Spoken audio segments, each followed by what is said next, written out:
Hi TS news room. నేను మీ తాడూరి శ్రీనివాస్. ఈరోజు తెలంగాణ రాష్ట్ర రాజకీయ పరిస్థితులు, ప్రభుత్వాలు ప్రజల పట్ల వ్యవహరిస్తున్న తీరు, మంత్రిమండలిని ఎక్స్పాన్షన్ చేయనటువంటి తీరు గురించి చర్చిద్దాం. ఆ రోజుల్లో మీకు అందరికీ గుర్తుండే ఉంటుంది, బీఆర్ఎస్ ప్రభుత్వం ఉన్నప్పుడు కేసీఆర్ గారు వన్ మ్యాన్ షో లాగా 6 నెలలు మంత్రిమండలి లేకుండా తను ఒక వ్యక్తిగా, ముఖ్యమంత్రిగా, ఒక రాజులాగా, ఒక కింగ్ లాగా ఒక మోనోపోలీ ప్రభుత్వాన్ని మనం చూసాం. తను ఏం ఎస్టాబ్లిష్ చేయదలుచుకున్నాడంటే, అసలు మంత్రులందరూ వేస్ట్, నేను ఒక్కడనే రాజులాగా నేను పరిపాలించగలుగుతాను అని ఆ రోజు ఆయన వ్యవహార తీరు ఉండే. ప్రజలు సరే ఇవన్నీ చూసినారు. వారి అహంకార ధోరణులు, వారి యొక్క అంటే ఒక పరిపాలకుడు, ఒక రాజు, ఆ రకమైనటువంటి వ్యవహార శైలిని చూసి ప్రజలు తనని ఒక కర్షకుడిగా నువ్వు బాగుంటుంది, నువ్వు పంటలు బాగా పండిస్తావు అని ఫామ్ హౌస్కు పరిమితం చేయడం జరిగింది.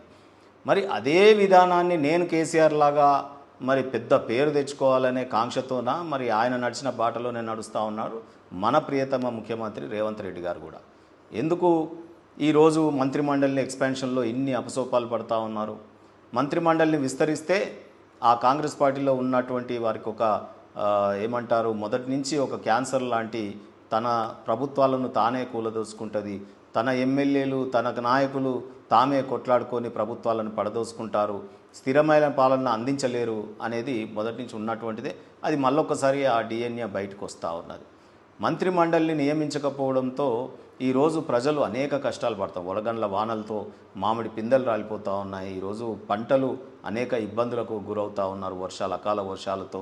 అదే రకంగా మంచినీటి కటకటతో, ఇవాళ ఎలక్ట్రిసిటీతో అనేక అంశాలు, ఈరోజు విద్యుత్ విషయంలో అనేక విషయాలలో ఇవాళ రైతులకి రుణమాఫీ సక్రమంగా రాకపోవడం కానీ, ప్రభుత్వం ఇచ్చిన సంక్షేమ పథకాలు ప్రజల్ని దరిచేరలేదు, వారు ఇచ్చినటువంటి ఎన్నికల హామీలు, ఇవన్నీ సమస్యలతో కొట్టుమిట్టాడుతుంటే ఏ సమస్యలు లేనట్టుగా వారి పార్టీలో ఈరోజు మంత్రి పదవుల గొడవ మొదలైంది.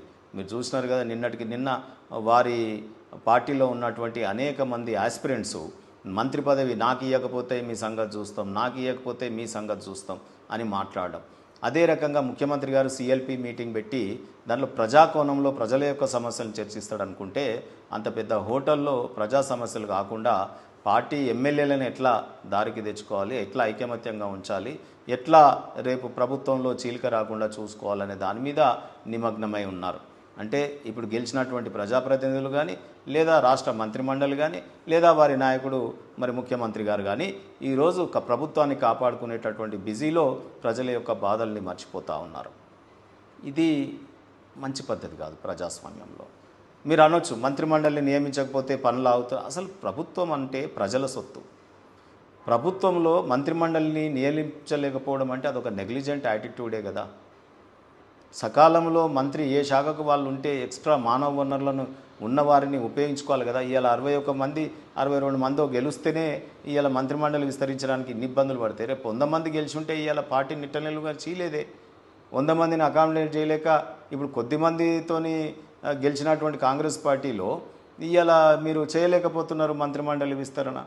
అదే రకంగా ఏంటంటే, ఇప్పుడు టీఆర్ఎస్ పార్టీ నుంచి చేరినటువంటి ఎమ్మెల్యేల భవితవ్యం కూడా ఈ మంత్రిమండలి మీద ఆధారపడి ఉంటుంది. ఎందుకంటే మంత్రిమండలి విస్తరించారనుకోండి, ప్రభుత్వం ఒకవేళ అసమ్మతిని ఎదుర్కొని ఒకవేళ అవిశ్వాస తీర్మానం తెస్తే మీరు పోతే పోండ్రాబాయి నాకు టీఆర్ఎస్కి వెళ్ళి వచ్చిన వాళ్ళు ఉన్నారని కనుక ఇప్పుడున్న ముఖ్యమంత్రి గారు భావిస్తే, ఆ ఫ్లోర్ మీద ఆ రకంగా ఎన్నిక జరిగితే ఈ టీఆర్ఎస్ ఎమ్మెల్యేలు ఓటు కనుక వేసినట్టు అవుతే కాంగ్రెస్ పార్టీకి ఆ విప్పు జారు చేస్తారు కాబట్టి ఆటోమేటిక్గా వీరి సభ్యత్వాలు రద్దయిపోతాయి. సో అది ఒక కోణం ఉంది. వీటన్నిటికీ తోడు బీఆర్ఎస్ పార్టీ ఎమ్మెల్యే ఒక అతను మీకు అందరికీ తెలుసు, ప్రభాకర్ రెడ్డి గారు డైరెక్ట్గా మాట్లాడినారు. రియల్ ఎస్టేట్ వ్యాపారులందరితో కూడా గతంలో మున్సిపల్ శాఖ మాత్యులుగా చేసినటువంటి కేటీఆర్ గారికి అవినాభావ సంబంధాలు ఉన్నమాట వాస్తవం, బిల్డర్స్ అందరితో కూడా. సో అదే రకంగా, ఎందుకంటే పెద్దగా బయట వచ్చేవాడు కాదు, ఫీల్డ్ మీద రియల్ ఎస్టేట్ వ్యాపారులతో సంబంధాలు కానీ, పెట్టుబడిదారులతో సంబంధాలు కానీ అన్నీ కూడా అన్నీ తానే వ్యవహారం చేసినారు ఆ రోజు. సో కాబట్టి ఆ బిల్డర్లందరూ కూడా ఈరోజు ప్రభుత్వాన్ని పడదోయమని రెడీగా చెప్తా ఉన్నారు. ఇండస్ట్రియలిస్టులు చెప్తా ఉన్నారు, డొనేషన్స్ వేసుకుంటామంటున్నారు అని చెప్పి చందాలు వేసుకొని ఈ ప్రభుత్వాన్ని పడదోసే కుట్రలేమో ఒకవైపు. పోనీ ఆయనైనా గతంలో మంత్రిమండలి లేకుండా పరిపాలన చేసిన ఆయన ప్రతిపక్ష నాయకుడిగా ఉన్నాడు కదా, కనీసం ఆయన అసెంబ్లీకి కూడా రాడు. ఏడాదిన్నర నుంచి ఆయన ఎక్కడ ఉన్నాడో తెలియదు. సో ఆ రకంగా ఉండి కూడా ఈరోజు ఆయన మళ్ళీ ప్రభుత్వాన్ని కూలదోడు అంటే ఉంటే సీఎంగానే వస్తా బయటికి, లేకపోతే లేదు, లేదా బహిరంగ సభలనే వస్తా, లేకపోతే రాను అనే విధంగా ప్రతిపక్ష నాయకుడిది. వీళ్ళిద్దరు కలిసి తెలంగాణను ముంచుతున్నారు. ఇలా కనీసం ఈ ప్రతిపక్షంలో కేంద్రంలో బీజేపీ లేకపోతే ఈ రాష్ట్రంలో ఉద్యోగస్తులకు జీతాలు ఇచ్చేటోళ్ళ, ఈ సంక్షేమ పథకాలు ఇచ్చేటోళ్ళ. మీకు ఇంకో విషయం తీసుకొస్తాను. సన్న బియ్యం ఇస్తున్నామని చెప్పి కేంద్రం ఇచ్చేటటువంటి సబ్సిడీ కార్యక్రమాలు, కేంద్రం తాను నేను ఉన్నాను ఈ రాష్ట్రానికి ఇబ్బందులు రాకుండా అని ఇచ్చేటటువంటి సంక్షేమ పథకాలను కేంద్రం పేరు రాకుండా వీళ్ళే గణనీయంగా వీళ్ళే ఏడికేలో తెచ్చి కష్టపడి వాళ్ళ పొలంలో వండినే ఇస్తున్నట్టుగా ముఖ్యమంత్రి గారు, ఉత్తమ్ కుమార్ రెడ్డి గారు, ఇవాళ కాంగ్రెస్ పార్టీ మంత్రులందరూ కూడా సన్న బియ్యం ఇస్తున్నామని చెప్పి బీదల ఇళ్ళకు పోయి మరి వారిని ఆత్మగౌరవాన్ని కించపరిచే విధంగా సన్న బియ్యం అన్నం వాళ్ళతో సహా తింటున్నాం. మరి దొడ్డు బియ్యం ఇచ్చినప్పుడు ఎందుకు పోలే మీరు ఇళ్ళల్లో? దొడ్డు బియ్యం పంపిణీ ఉన్నప్పుడు మీ ఇళ్ళల్లో మీరు సన్న బియ్యం తిన్నరే. మరి నిన్న మొన్న దొడ్డు బియ్యము రేషన్ షాపులలో ఇచ్చినప్పుడు ఆ బియ్యము కూడు ఎట్లా తింటున్నారు ప్రజలు అని చెప్పి మీరు పోయి చూసి వచ్చిరా? హాస్టళ్లలో విషాహారం తిని విద్యార్థులు మరణిస్తూ ఉంటే పోయి తిని చూసొచ్చిరా? వాటికి ఉండదు. దీనికి మాత్రం యాడ్లు వేసుకోవడానికి సన్న బియ్యం ఇస్తున్నామని చెప్పి పేదల ఇళ్ళకి పోయి సన్న బియ్యం కాబట్టి తిననీకి పోతున్నారు మీరు. సో ఈ రకంగా మంత్రులు కానీ ప్రభుత్వం కానీ నాయకులు అసలు ప్రజలు ఏమనుకుంటారని కూడా లేదు. ప్రజల యొక్క బీదరికాన్ని 75 ఏళ్ళ స్వాతంత్రం తర్వాత దొడ్డు బియ్యం నుంచి సన్న బియ్యం ఇచ్చినందుకు ఇంత ఘనకీర్తి తెచ్చుకోవాలన్నా మీరు? ఇదేం పెద్ద గొప్ప విషయమా?